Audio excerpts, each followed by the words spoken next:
Hello everybody, welcome back to Expedition Homestead, the channel where we build your passion for growing. I've been really big into gardening for most of my life, but didn't really realize how much I was missing out on until just about a few years ago. Specifically, in regards to how many vegetables you can grow in a single raised garden bed or your garden in the native soil every single year. Up until just a few short years ago, believe it or not, I, like many of you with no fault of your own, was under the misconception that we would go out in the springtime, we would plant our seeds into the garden, we would fertilize them, grow them, and then later in the season we would harvest those blessings of abundance through our fruits and vegetables. And then after that point, we would till up the soil, we would amend the soil, we would maybe plant cover crops. But after that point, that was all we did up until the next season. Well, I'm telling you what, I was completely wrong. And I hope that today's video shows you just how much you can plant in a single year. I'm here in southeastern Wisconsin, so we don't have too many growing days, but yet in the bed that I'm about to show you, we've got already 4 entire succession plantings of radishes. We're about to plant some more summer crops right now, and then we will plant yet another group of succession plantings later in the fall. All of those vegetables can be harvested from a single bed, a single garden area, whatever it might be, in 1 year. There's no reason why we should only be planting 1 crop per bed per year. There's so much more that we can do with the time that we are allotted. In a lot of cases, we can plan out these crops to feed back into the soil, to enrich the soil even more than if we were just to grow 1 crop that season. So I think it's very important that we utilize this not only for our own food security and our provision and our abundance, but also for the life of the soil. So it's a win-win for everybody in today's hot tip in the garden. I tell you what, our garden is looking beautiful. Everything is coming along so well. I wish I could just make multiple videos a day because I could definitely fill up the time here because there's so much happening on a daily basis.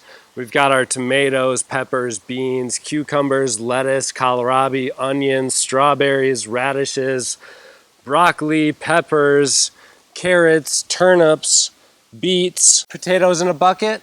Oh yeah, we've got that too. I feel like we've been completely blessed with how our garden has been doing despite the tough conditions that we've had this year. We've had very high temperatures with absolutely no rain for days on end.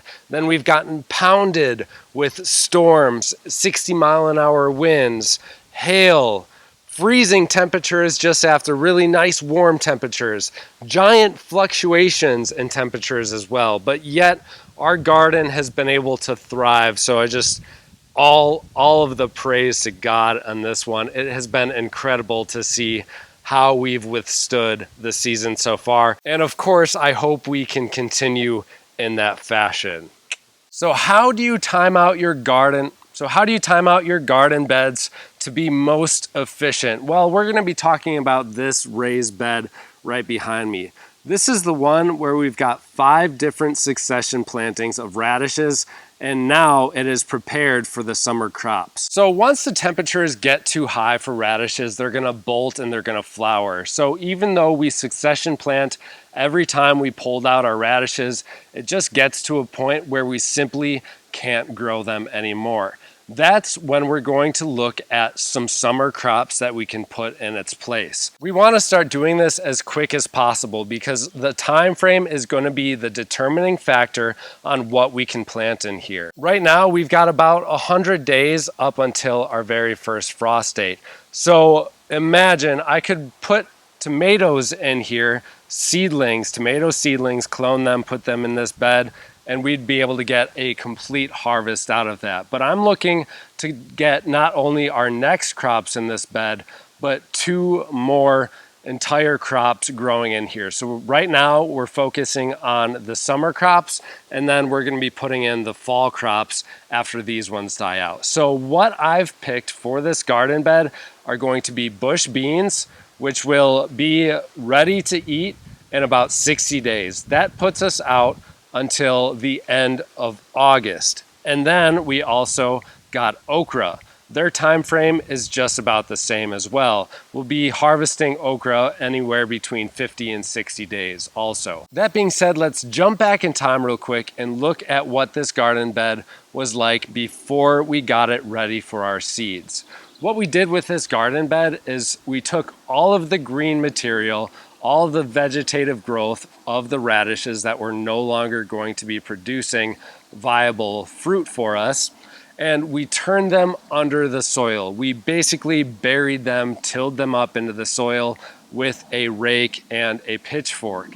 What this is going to do is it's going to start breaking down right away. It's going to start feeding all the microorganisms, the bacteria in the soil. And that is the most critical part for my style of gardening is I till everything down under the soil. I work it all in constantly year round. So the bacteria, the fungi constantly has a food source that is going to be feeding it.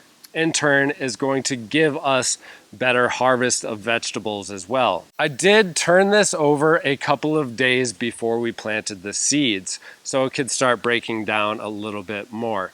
Plus it was extremely hot out. I mean, to the point where I couldn't even go outside and do this for 5 minutes. I literally just had to put my phone into the freezer for a little bit because it said it was too hot to operate.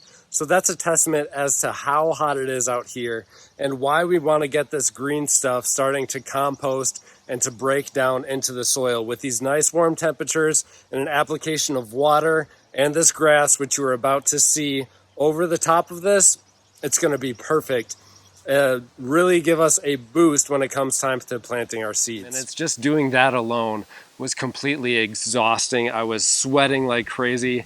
I sweat so much whether or not it's hot out. If it's even above 70 degrees right now, even right now, I'm sweating just sitting here. So I am tolerable to the heat. I don't mind it, but I sweat like crazy. That day, though, however, was 95 degrees and blazing outside, so I was not about to plant the seeds.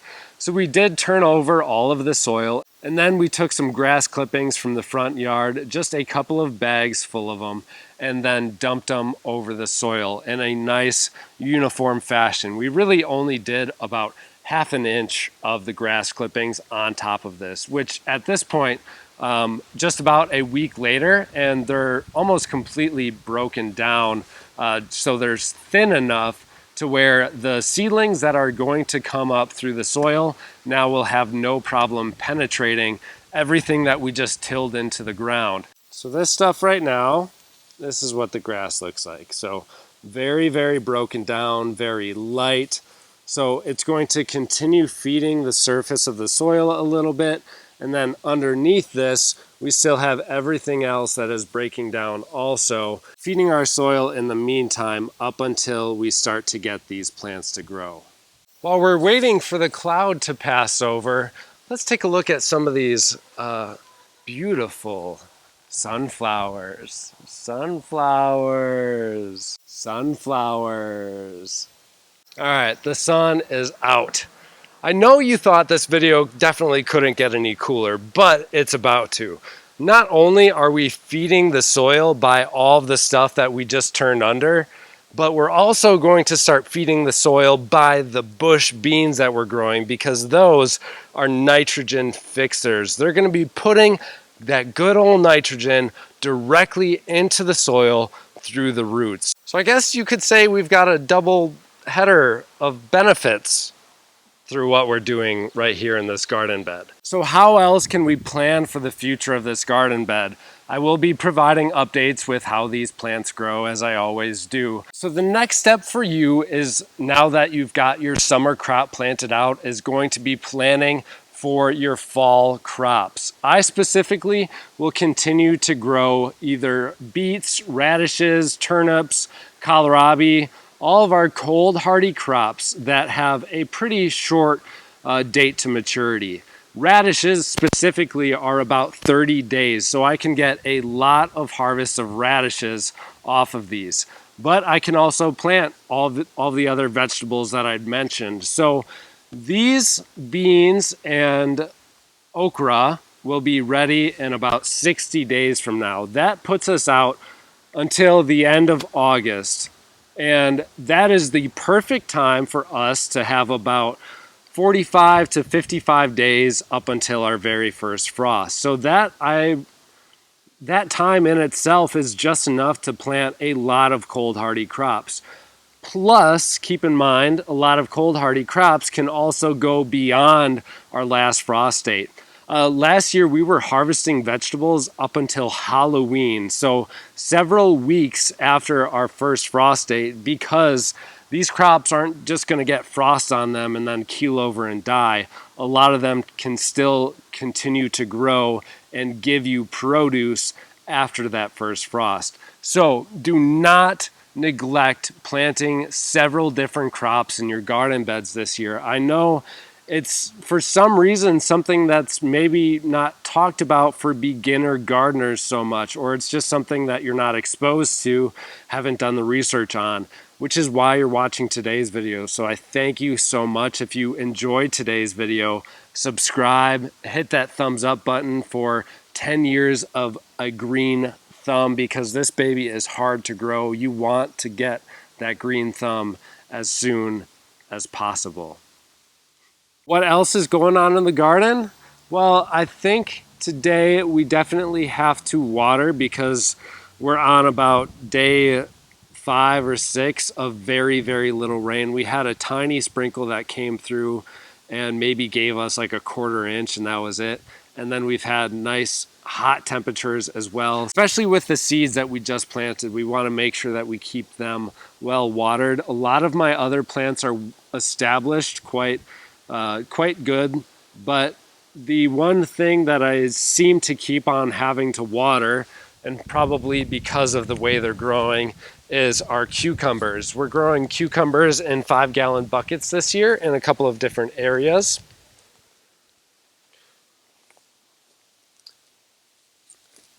So right here, we've got 4 buckets of cucumbers.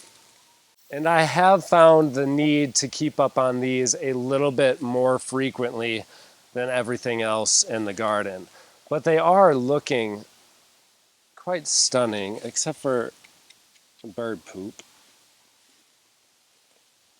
This one's almost long enough. Wow! Oh my goodness. We've got a cucumber, ladies and gentlemen. I have no idea where that thing came from. Holy camole, we've got another one. 2 cucumbers. Wow, that's cool. I love unexpected surprises in the garden, right? Something that has been a little bit irritating for me this year is these plastic clips that I always use. I think I've got to buy a different brand because this year they're just not holding like they usually do. So I had a clip farther up here and it has since let loose and my tomatoes starting to fall over a little bit. So that's strange, something else we have to deal with, just a little bit of extra money we have to spend, even though they are quite cheap. I would rather not have to do that twice in a season. Bottom line is, no matter how long we've been gardening, we're gonna have to adapt a little bit here and there because every season is different, all of the growing patterns are different, and sometimes things come up that we just can't control, so we've got to be adaptive, situational gardeners in that case. So thank you all so much for watching today's episode. I wish you all a great gardening adventure. We'll see you in the next episode.